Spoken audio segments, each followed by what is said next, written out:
우리 기뻐항 상물 너무나 감사합니다. 지난 1년 동안 정말 귀한 마음으로 정성스럽게 우리 찬양을 준비해서 우리 예배 때마다 귀한 은혜 나누신 것 감사합니다. 여러분, 이 기뻐항 상물은 그냥 나와서 하는 게 아니라 개인적 연습하고 모여서 또 연습하고 또 연습해야만 이렇게 나올 수 있습니다. 우리 1년 동안 수고하신 우리 기뻐항 상물에 갑자기 박수 한번 드리도록 하겠습니다.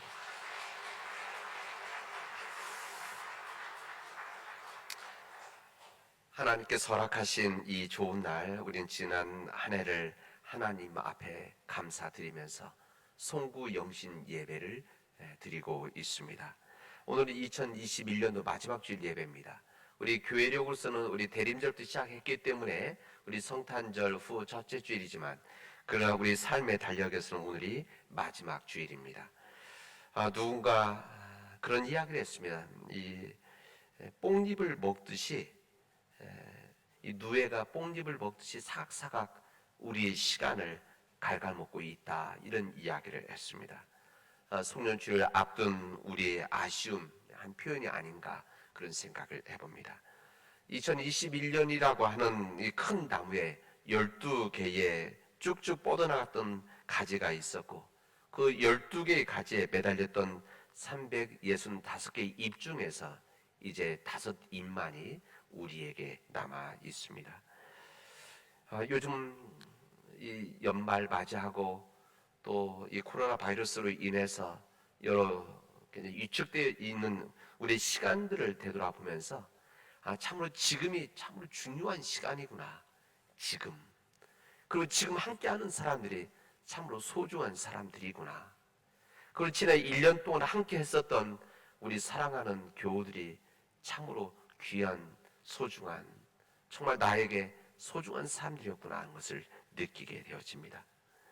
우리 인생에 다시 돌아올 수 없는 2021년이라고 하는 이 시간을 우리 함께 보냈다라고 하는 그 사실 자체가, 이 코로나 바이러스에 우리가 예상치 못했던, 우리 인류에 경험하지 못했던 이런 상황 속에서 이 시를 함께 그 길을 걸어가고 있다고 하는 우리 삶의 동반자들이 우리 함께 있다고 하는 그 사실 자체가 우리에게는 감사이고 은혜이고, 어떤 그 한 사람 한 사람들이 정말 소중한 사람이라는 것을 새삼 느끼게 되어집니다.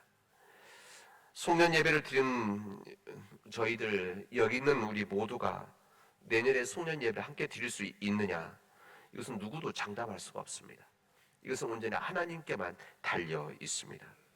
우리 마음이 함께 드리고 싶지만 하나님께서 부르시면은, 하나님 뜻하시면 우리는 그 길을 따라가야 되는 사람 아닙니까?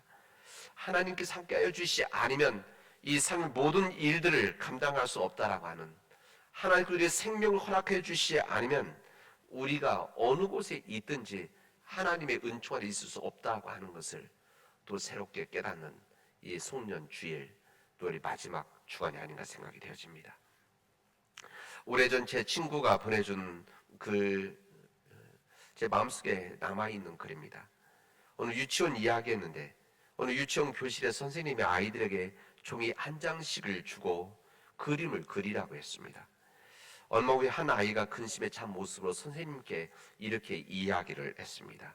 선생님, 제가 잘 그려보려고 했는데 지우개로 지우다가 종이가 찢어지고 말았습니다.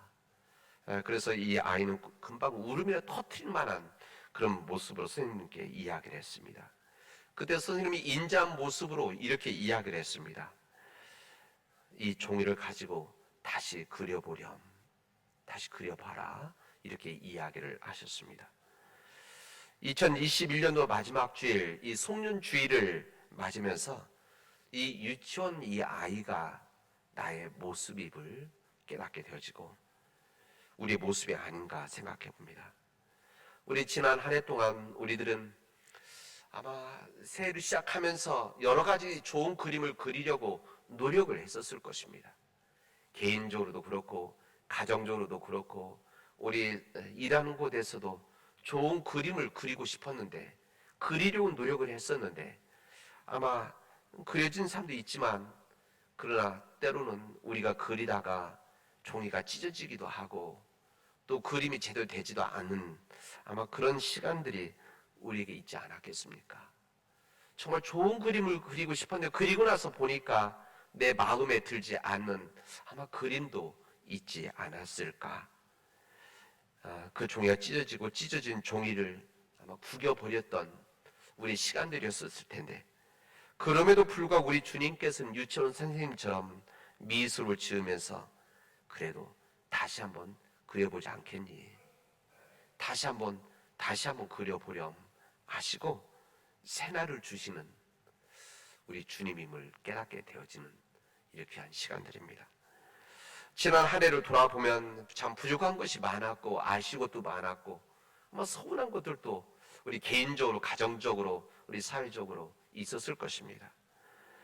그럼에도 불구하고 우리의 부족함도 불구하고 지금의 모습으로 하나님 앞에 예배드리고 하나님께 함께 기도할 수 있고 함께 찬양할 수 있고 또 새로운 2022년을 새로 그림을 함께 준비할 수 있는 우리 믿음의 교우들이 있다고 하는 것이 얼마나 감사한지 모르겠습니다. 저는 그런 마음입니다. 우리 옆에 계신 교우들 한번 보십시오. 옆에 있는 교우들 한번 보십시오. 그런 옆에 계신 우리 교우들이 그런 사랑의 믿음 안에서 함께 걸어가는 믿음의 동반자라고 하는 것을, 또 동역자라고 하는 것을 깨닫고 여러분 감사함으로 서로 사랑할 수 있는 믿음의 교우들이 되어지기를 바랍니다. 우리 지난 한 해 동안 우리 남원 제일교회, 우리 교회에 허락해 주신 하나님의 사랑과 은총 앞에 하나님께 감사드리도록 합시다.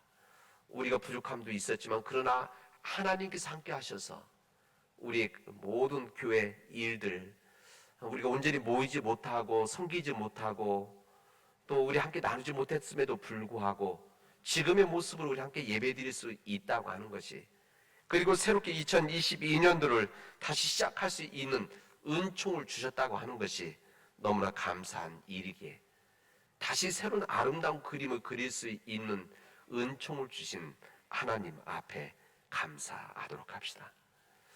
여러분, 우리 삶에 있어서 대부분의 운동들의 기본은 뛰는 겁니다. 런닝이죠. 뛰는 겁니다. 공을 가지고 하는 구기 종목뿐만 아니라 모든 운동들이 기본은 뛰는 겁니다. 그래서 모든 운동의 시작은 뛰는 것부터 시작을 하죠. 뛰는 거. 오랫동안 뛸 수 있는 체력과 또한 근력이고 호흡이 있을 때만이 끝까지 뛸 수 있고 승리할 수가 있습니다. 뛰는 것이 가장 단순한 거죠. 걷는 거와 뛰는 거. 그러나 가장 어렵습니다. 그리고 재미없죠. 그러나 근본, 기본이기 때문에 이것을 해 나가는 겁니다. 아무리 좋은 기술이 있다고 하더라도 이런 기본적인 뛸 수 있는 체력이 갖춰지지 않고 근력이 없으면, 호흡이 되어 있지 않으면 끝까지 갈 수가 없는 것이죠. 그런다고 했을 때 우리 신앙생활의 가장 기본이 무엇이겠는가? 우리 신앙생활의 가장 근본이 되어 있는 근원이 무엇인가? 운동에서는 뜀뛰기고 군들 같은 차렷 자세, 이런 자세인데 저는 우리 믿는 자들의 가장 기본 힘과 동작은 예배라고 저는 감히 말씀드립니다. 예배. 이 믿음 생활의 가장 중요한 근본, 뿌리, 자세가 예배라는 것이죠. 예배가 흔들리면, 예배 자세가 흔들리면, 예배에서 은혜를 받지 못하면 우리 신앙생활 전반이 흔들리게 되어져 있습니다. 그런 상황임에도 불구하고, 그런 하나님의 예배가 있음에도 불구하고 우리 시대 편의주의적인 생각들이, 자기 중심적인 생각들이, 자기 만족의 생각들이 이 예배의 기본 동작을 흔들어 놓고 있다는 것을 볼 때 너무나 마음이 아픕니다. 그리고 우리 예배 기본 동작을 취하지 못하게 해서 우리의 영성이 점점 약해지고 있다라고 하는 것, 교회가 그래서 교회가 가지고 있는 이 힘이 약해지고 있다고 하는 것이 우리의 아픔이고 우리의 부끄러움이라 할 수가 있습니다. 하나님께서 함께 하시는 예배를 너무 가볍게 생각하고 있는 이 시대의 흐름이 우리는 다시 한번 우리 자신들을 돌아보아야 된다는 겁니다. 하나님이 우선이 아니라 내가 먼저이고, 하나님이 우선이 아니라 내 자녀들이 먼저이고, 하나님이 우선이 아니라 내 감정이 먼저이고 하나님이 우선이 아니라 내 하고자 하는 이 일들과 사업과 야망들이 먼저인 이 시대 속에서 하나님께서는 우리에게 이 송년주일을 맞이해서 예배의 기본을 우리에게 말씀해 주십니다. 오늘 우리들이 읽은 이 누가복음에 있는 말씀은 예수님께서 유월절이라고 하는 이 이스라엘 최대 명절을 맞이해서 가족들과 예루살렘에 올라갔던 이야기를 우리에게 해주십니다. 우리 복음서에는 예수님께서 탄생하시고 공생애를 시작하시기 30대 이 중간에 대한 이야기들이 성경에는 유일하게 이곳에 있습니다. 이제 복음서들 우리가 마태, 마가, 누가, 요한복음이 있지만 여기에 사실은 더 많은 기록들이 있습니다. 그러나 이것을 성경으로 받아들여지지는 못했죠. 이 이야기에는 예수님의 유년기의 이야기들이 나와 있긴 합니다. 그러나 우리가 성경은 받아들이지를 않고 있습니다. 좀 오류된 부분들이 있기 때문에. 어쨌든 여기에 보면 예수님께서 이 예수님의 가족들, 마리아 요셉과 그 가족들이 한 주간 동안 명절을 맞이해서 예루살렘에 올라가서 성전에 갔다 오는 이야기를 우리에게 기록해 주고 있습니다.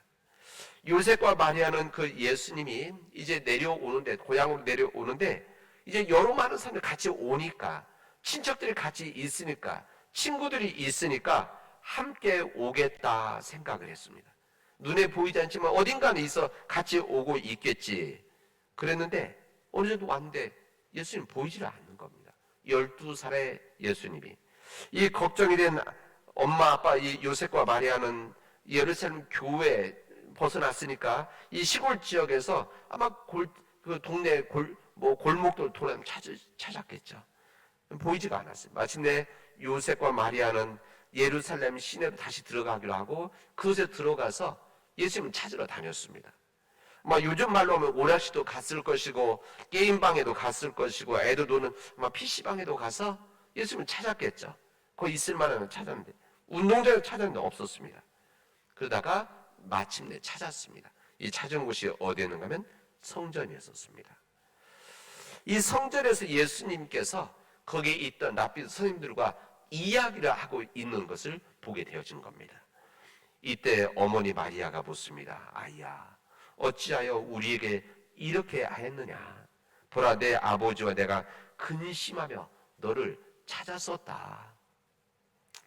성경에는 이렇게 예의 바르게 썼지만 아마 우리들 여기 계신 부모님도 똑같은 마음 아닙니까? 얼마나 마음 졸이고 찾았겠습니까? 아마 큰 소리가 났었겠죠. 어떻게 미워서가 아니라 반가운 마음에 아마 그랬을 것입니다.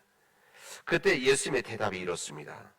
어찌하여 나를 찾으셨습니까? 내가 내 아버지의 집에 있어야 할 줄을 알지 못하셨습니까? 라고 하는 이야기를 합니다.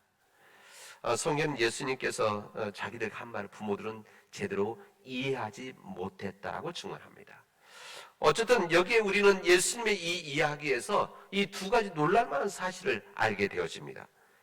하나가 뭔가 하면 이 이야기를 듣는 예수님 나이가 12살인데 12살 먹은 이 예수님께서 내 아버지의 집이라고 했던 겁니다. 내가 내 아버지 집에 있어야 할 줄을 알지 못했습니까?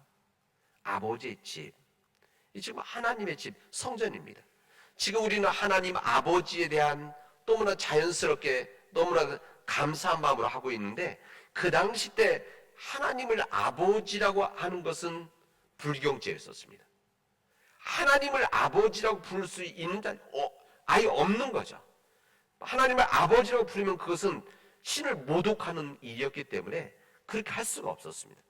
그러나 예수님께서는 내 아버지의 집 이렇게 이야기를 합니다. 벌써 예수님 마음속에 하나님 아버지에 대한 그런 의식이 있었다는 것을 우리에게 알려줍니다. 우리가 여기에 더 관심을 가져야 될 부분은 이 예수님께서 말씀하신 이 부분입니다. 내가 내 아버지 집에 있어야 할 줄을 알지 못하셨습니까? 해서 아버지 있어야 할 줄, 이게 헬라 원은 데이라고 하는 말인데 이때는 여러분 그냥 아시기만 하면 됩니다. 이 데이라고 하는 말, 이 부분은 정말 꼭 필요할 때 쓰는 말입니다. 이것은 꼭 필요한 말이다. 꼭 우선순위에 앞서 있어야 되는 것. 이 부분입니다. 그러니까 이 말을 잘 설명을 한다면 이런 이야기. 내가 아버지의 집에 있는 것이 정말 당연합니다. 내 아버지 집에 있는 것이 정말 필요한 겁니다. 내가 내 아버지 집에 있는 것이 내 삶의 우선순위의 첫 번째입니다. 라고 하는 이 의미를 예수님께서 말씀을 하셨던 것입니다. 큰 성전이든지 작은 성전이든지 우리 예수님에게는 하나님께 예배하고 기도하는 모든 집은 하나님의 집, 하나님 아버지의 집이었었습니다. 그 아버지 집에 삶의 중심을 두는 것은 당연한 최우선적 습관이라고 하는 것을 예수님께서 말씀을 하셨던 것입니다. 예수님께서 그 어머니 아버지에게 말씀하셨을 뿐만 아니라 그 주님을 믿는 우리들에게도 지금 말씀하십니다. 하나님 아버지 집에 있는 것이, 하나님 아버지 집에 머무는 것이 우리 삶의 당연한 일이고 우리 삶의 우선순위의 첫 번째라는 것, 우리에게 말씀하십니다. 하나님은 어느 곳에든지 주님은 어디에나 계십니다. 이것을 우리 한국에서는 이것을 무소부재하다, 요즘은 이런 말 잘 안 쓰지만은 예전에는 무소부재하신 하나님, 기도할 때 이렇게 기도했었습니다. 한자 더 우리 앞서 있었을 때 굉장히 중요한 의미 있는 말씀이죠. 무소부재하신, 어디에나 계신 하나님. 그러나 어디에나 계신 하나님은 또한 특별하게 어떤 장소를 구별하셔서 그곳에 자신의 거룩한 영광을 집중적으로 계시하고 있다는 것을 우리 성경 우리들에게 말씀해 주시고 있습니다. 이것이 구약에서 성전을 의미하는 것이죠. 그리고 신약에서는 예수님 이후에 우리가 지금 있는 이 신약 시대 속에서는 예배가 바로 그 역할을 감당하고 있습니다. 오늘도 이 예배에서 구약 시대처럼 구약의 성전에 하나님의 영광이 임했던 것이라고 한다면 지금 우리에게는 우리가 예배하는 어느 곳 어떤 예배든지 하나님의 영광이 임하고 있다는 것을, 하나님이 임재하고 있다는 것을 우리에게 말씀해 주십니다. 요한복음 2장에 보면 예수님께서 예루살렘에 올라가셔서 성전을 정화하시는 이야기가 나옵니다. 이때 예수님께서 그렇게 이야기를 하시죠. 여기는 내 아버지 집이고 기도하는 집이다. 이렇게 이야기를 하시고 나서 거기에서 장사하던 사람들, 뭐 동물을 팔던 사람들, 환전하는 사람들 다 채찍으로 내쫓는 이야기가 나옵니다.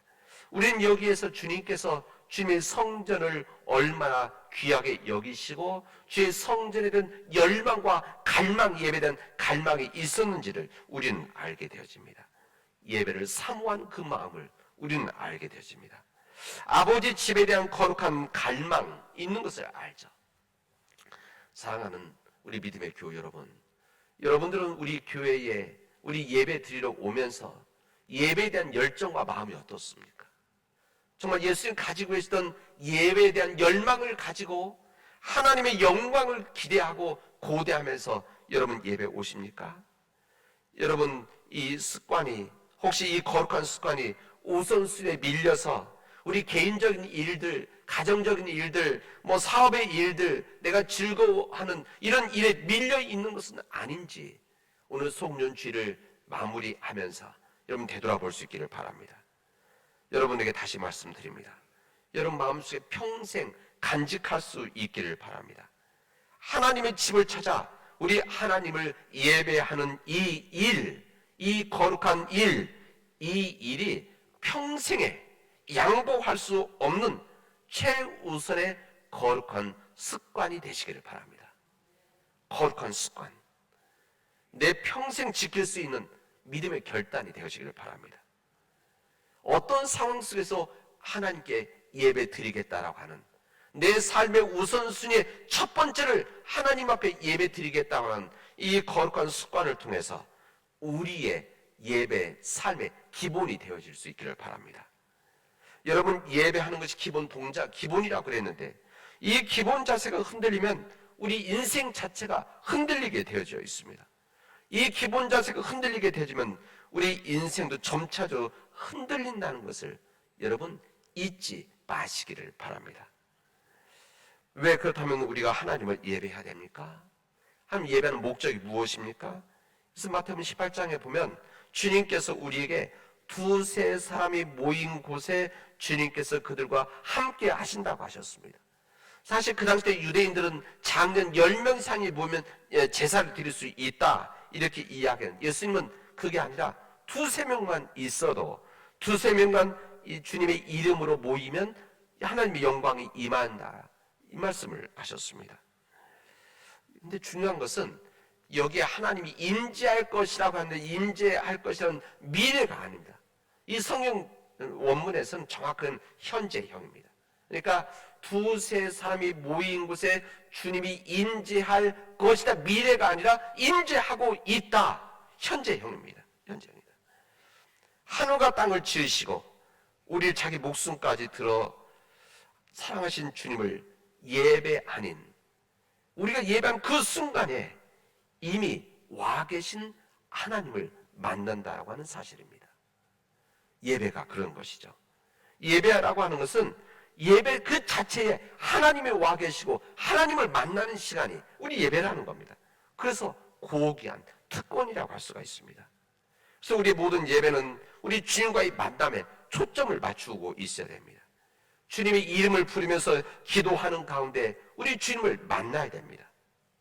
예배 들어오는 순간부터, 예배를 드리기 위해서 집에서 나올 때부터, 준비하는 시간부터, 전날부터 주님을 만날 준비를 하고, 주님을 만날 마음을 가지고, 주님 만날 거룩함을 가지고 우리 예배를 통해서 주님을 만나야 됩니다. 찬양의 주체와 대상이 되시는 그 주님을 찬양 중에서 우리를 만나야 됩니다.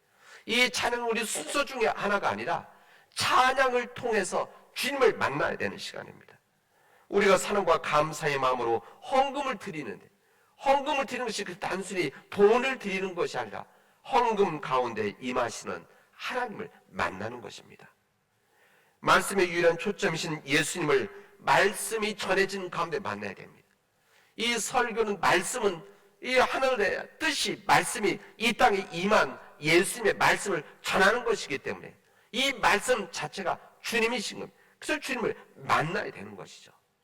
여러분, 제가 설교하고 제 전에 성경 봉독을 하는데, 그리고 성경 봉독을 우리 모든 교우들이 돌아가면서 합니다. 여러분, 성경 봉독이 훨씬 더 중요합니다. 그렇지 않습니까? 하나님의 말씀이 그대로 전해지기 때문에 이 성경 봉독의 시간은 주님을 만나는 시간입니다. 그리고 이 설교는 하나님 말씀을 여러분들에게 우리 삶에 적용하는, 이 말씀을 나누는 시간입니다. 그래서 말씀을 들으면서도 주님을 만나는 귀한 시간들이 되시길 바랍니다. 여러분, 오늘은 한 해를 마감하는 송년주일입니다. 여러분들 진정 지난 한 해 동안 예수님과 동행하는 한 해를 보냈는지를 우리 스스로 돌아보고 하나님 앞에 감사하고, 우리가 그러지 못했다고 한다면 하나님께 회개하도록 합시다. 혹시